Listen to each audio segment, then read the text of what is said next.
Sobat Maestro, sesaat lagi kita akan bersama-sama mengikuti ibadah minggu bersama Gereja Isa Al-Masih Jemaat Maleer. Selamat mendengarkan.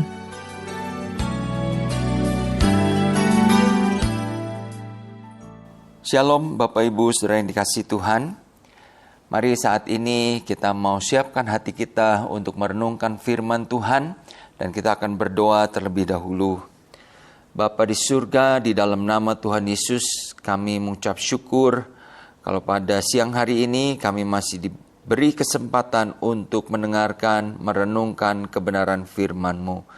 Mari Tuhan, hamba berdoa biarlah Roh Kudus yang mengurapi baik hamba-Mu yang menyampaikan maupun seluruh jemaat-Mu, pendengar dimanapun mereka berada, sehingga kebenaran firman Tuhan ini boleh menjadi pedoman dan penuntun di dalam kehidupan kami.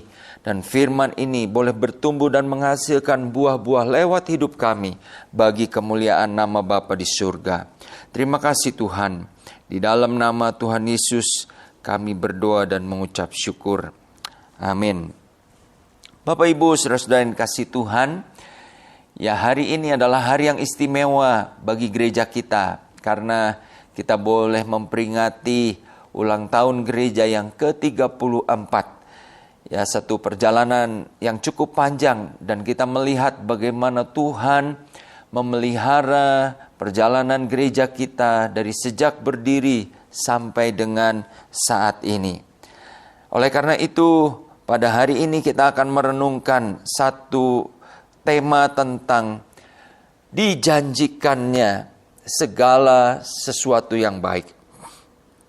Dan mendasari firman Tuhan ini, saya akan membacakan dari kitab Yosua pasal yang ke-21 ayat yang ke-45.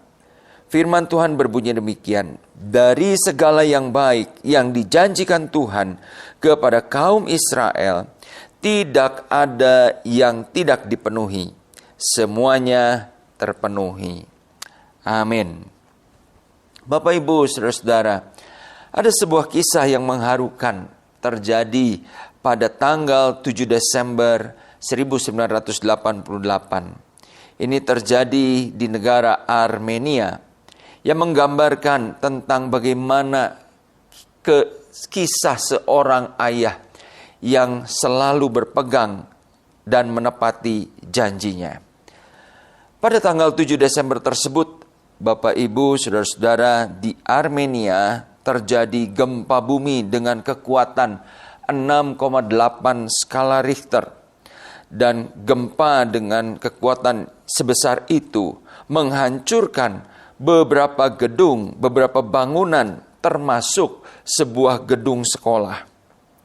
Mendengar berita itu, seorang bapak berlari sekencang-kencangnya menuju sekolah tersebut karena anaknya adalah salah seorang dari murid yang bersekolah di sana. Pikirannya selalu tertuju kepada anaknya itu dan dia teringat kepada janji yang sering dia katakan kepada anaknya. Dia berkata begini, "Nak, apapun yang terjadi, Papa akan selalu bersamamu." Bapak Ibu Saudara-saudara, setelah sampai di gedung sekolah itu, benar saja bahwa bangunan sekolah itu sudah runtuh.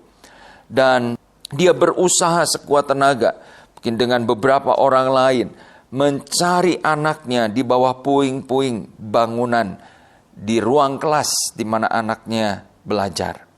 Bapak ini tidak kenal lelah, dia terus menggali dan menggali, dia terus mencari sampai kurang lebih 18 jam dia menggali bongkahan-bongkahan dari puing-puing reruntuhan itu.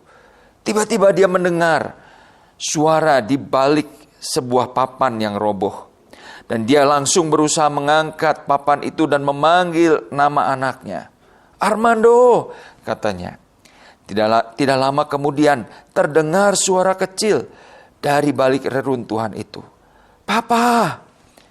Dan kemudian suara itu diikuti oleh suara anak-anak lain yang ikut berteriak minta tolong. Singkat cerita, dari usaha si bapak ini. Ada 14 anak yang berhasil diselamatkan dari reruntuhan itu. Setelah mereka berhasil keluar dari reruntuhan itu, sang anak yaitu yang bernama Armando berkata kepada teman-temannya, "Betul kan yang saya bilang? Papa saya pasti akan datang menyelamatkan kita." Kenapa Armando bisa berkata demikian? Karena itulah janji yang sering diucapkan oleh ayahnya. Dan itulah yang selalu Armando ingat dan Armando pegang. Bahwa dalam situasi apapun, papahnya tidak akan pernah meninggalkan dia. Papahnya akan selalu bersama dengan dia. Bapak Ibu, ini satu kisah yang luar biasa menggambarkan bagaimana ketika seorang ayah bisa sedemikian rupa memegang janji. Bapak Ibu, di dalam kehidupan kita masa-masa kini, kita seringkali melihat ada banyak orang yang mudah untuk berjanji, tetapi mudah juga untuk mengingkarinya. Tetapi tidak demikian dengan Tuhan. Di dalam Bilangan pasal yang ke-23 ayat 19 dikatakan, Allah bukanlah manusia sehingga ia berdusta. Bukanlah anak manusia sehingga ia menyesal. Masakan ia berfirman dan tidak melakukannya, atau berbicara dan tidak menepatinya? Bapak Ibu, saudara-saudara, Tuhan yang kita sembah di dalam nama Tuhan Yesus adalah Allah yang berpegang kepada perjanjian atau covenant. Dan itulah Tuhan yang dapat kita andalkan. Bapak Ibu, di tahun 2020 ini, pada tanggal 1 Januari yang lalu, saya mencanangkan bahwa tahun ini bagi kita adalah tahun penggenapan janji-janji Tuhan. Sudah 10 bulan kita lalui dari tahun 2020 ini. Kita semua melihat dan kita semua mengalami hal-hal yang tidak pernah kita prediksi, tidak pernah kita bayangkan oleh siapapun juga. Memasuki bulan Maret di tahun 2020 ini, ya, pandemi COVID-19 ini terjadi secara mendunia, secara global, hampir seluruh negara di dunia ini dilanda oleh pandemi COVID-19 ini. Dan semua hal itu berimbas kepada berbagai aspek kehidupan kita. Dalam bidang kesehatan, dalam bidang sosial, dalam bidang ekonomi, termasuk juga dalam bidang keagamaan. Ya, kita beribadah tidak seperti sebelum-sebelumnya. Namun, saya percaya sesuai dengan firman Tuhan di dalam Yosua 21 ayat 45 yang tadi kita baca. Kita mengimani bahwa segala yang baik telah dijanjikan Tuhan untuk menjadi bagian kita. Amin, Bapak Ibu. Ya. Saya tidak tahu apakah ada di antara Bapak Ibu saudara-saudara yang hari-hari ini sedang mengalami usaha yang terpuruk, bisnis yang menurun, bahkan mungkin diambang kebangkrutan. Percayalah bahwa ada janji Tuhan untuk kebaikan kita. Mungkin ada di antara kita yang saat ini, hari-hari ini sedang menderita sakit. Saya mau katakan, percayalah, ada janji Tuhan untuk kebaikan kita. Mungkin ada di antara Bapak Ibu yang saat ini, hari-hari ini bergumul dengan konflik rumah tangga atau pernikahan, berada di ambang perceraian. Percayalah, ada janji Tuhan untuk kebaikan kita. Bahkan mungkin ada di antara kita di tahun ini kehilangan orang-orang yang kita kasihi. Mungkin mereka meninggal karena virus COVID-19 ini. Saya mau katakan sekali lagi, percayalah ada janji Tuhan untuk kebaikan kita. Bapak Ibu yang dikasihi Tuhan, ini sesuatu yang perlu kita miliki, imani di dalam kehidupan kita. Di dalam kehidupan berjemaat, gereja kita telah menjalani usia 34 tahun. Dan kita dapat melihat bagaimana seperti dikatakan di dalam ayat di atas, bahwa dari segala yang baik yang dijanjikan Tuhan, tidak ada yang tidak dipenuhinya. Tuhan memberikannya dengan tuntas. Tuhan sudah menolong kita dari sejak persekutuan di rumah almarhum Gembala Senior Bapak Pendeta Heno, di tempat yang kecil dengan jumlah yang sedikit.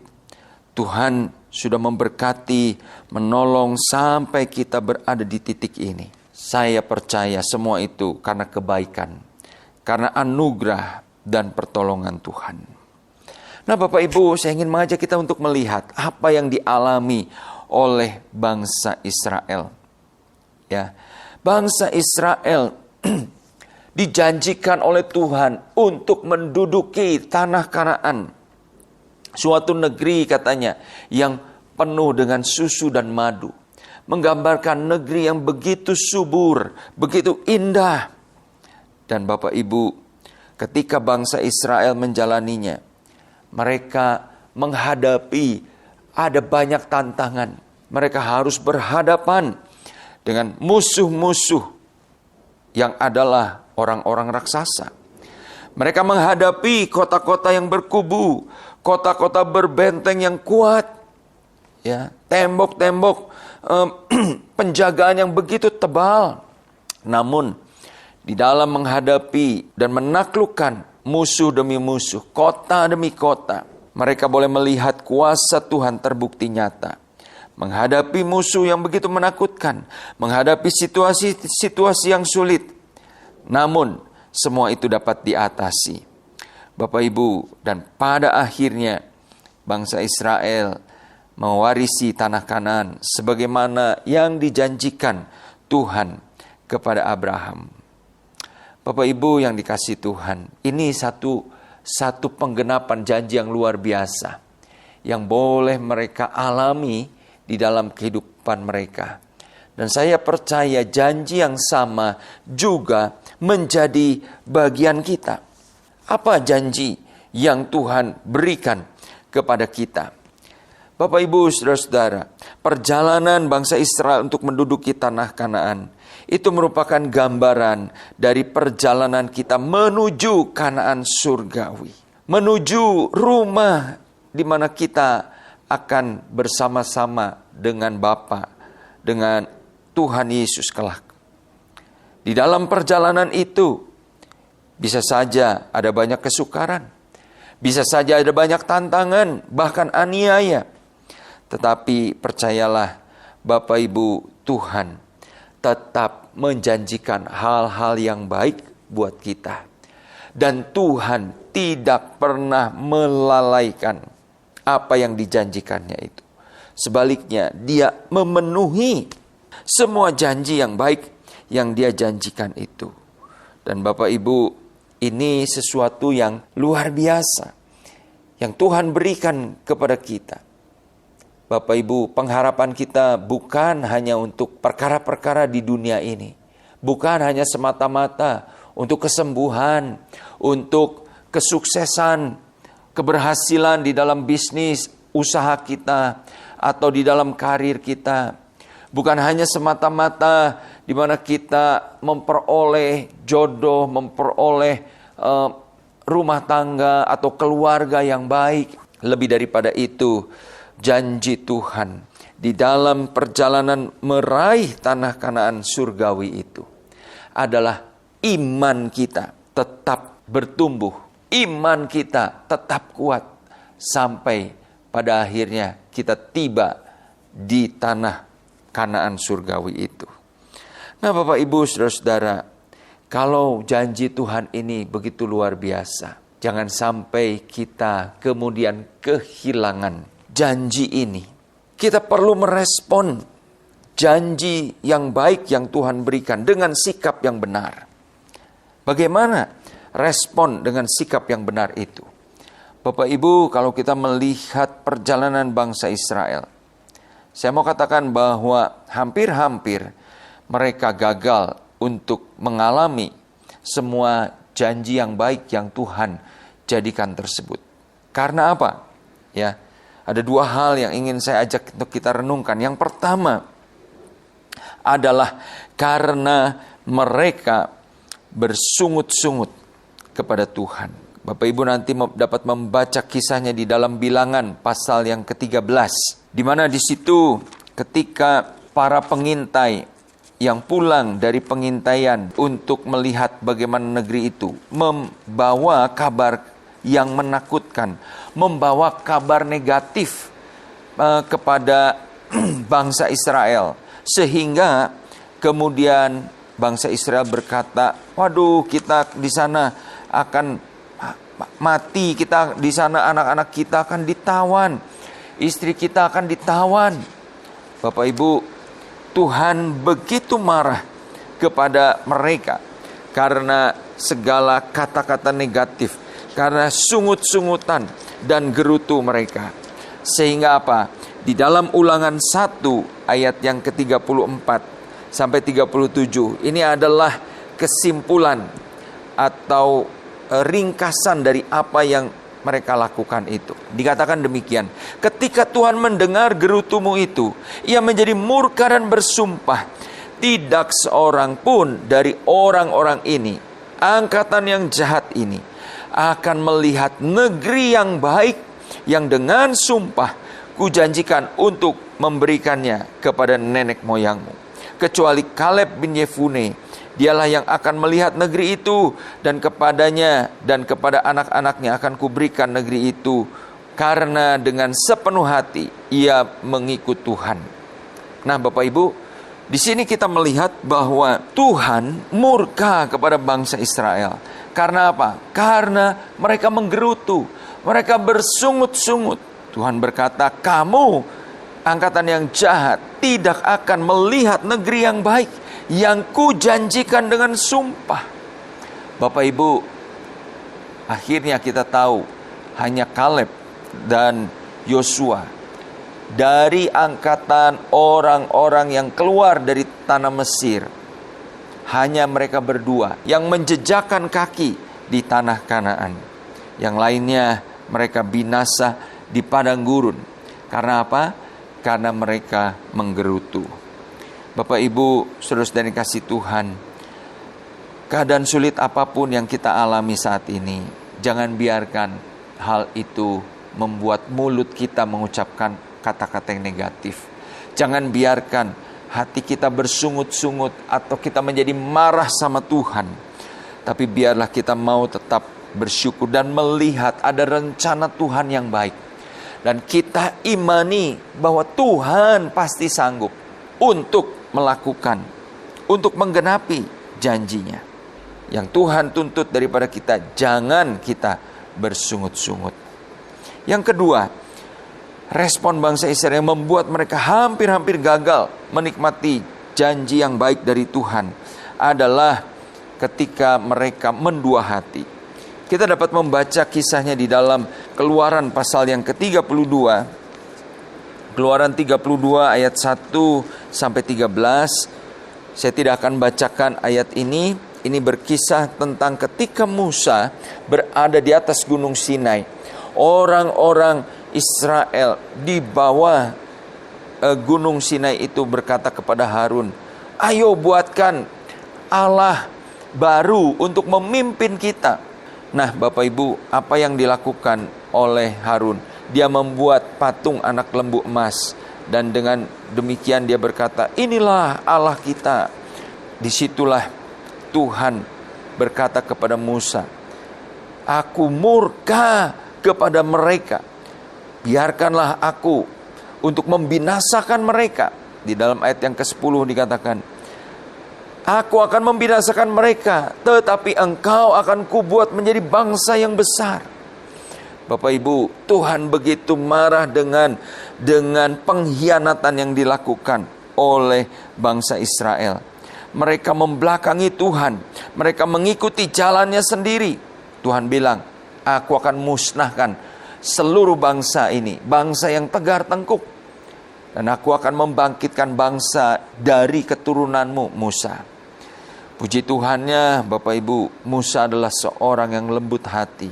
Dia tidak serta-merta mengiyakan hal yang baik itu, tetapi dia mengingatkan Tuhan, Tuhan, Engkau berjanji kepada nenek moyang kami, Abraham, Ishak, dan Yakub, untuk memberikan negeri itu kepada keturunan mereka.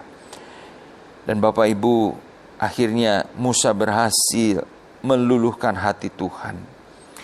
Poinnya adalah Bapak Ibu, jangan sampai kita mendua hati di dalam mengikut Tuhan.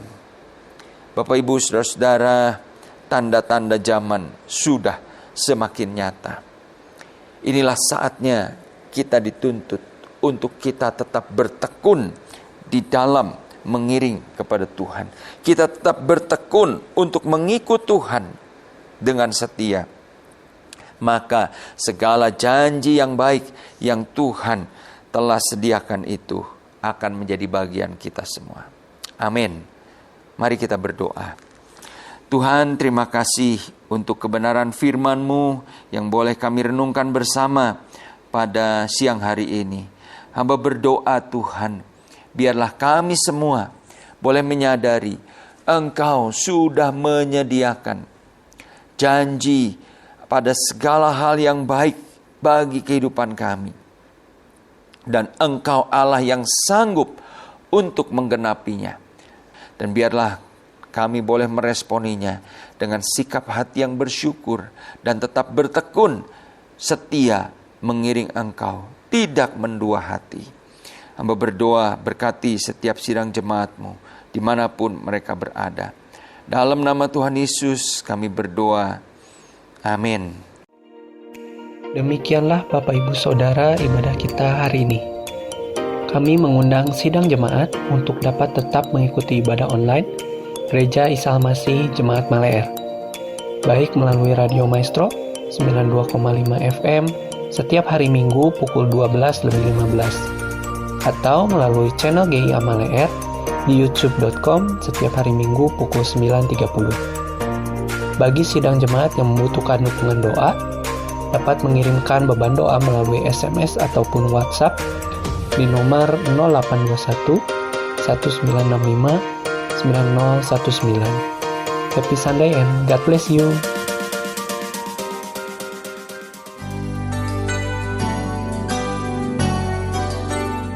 Sobat Maestro, Anda baru saja mendengarkan ibadah minggu bersama Gereja Isa Almasih Jemaat Maleer. Terima kasih atas kebersamaan Anda. Selamat hari Minggu dan Tuhan memberkati.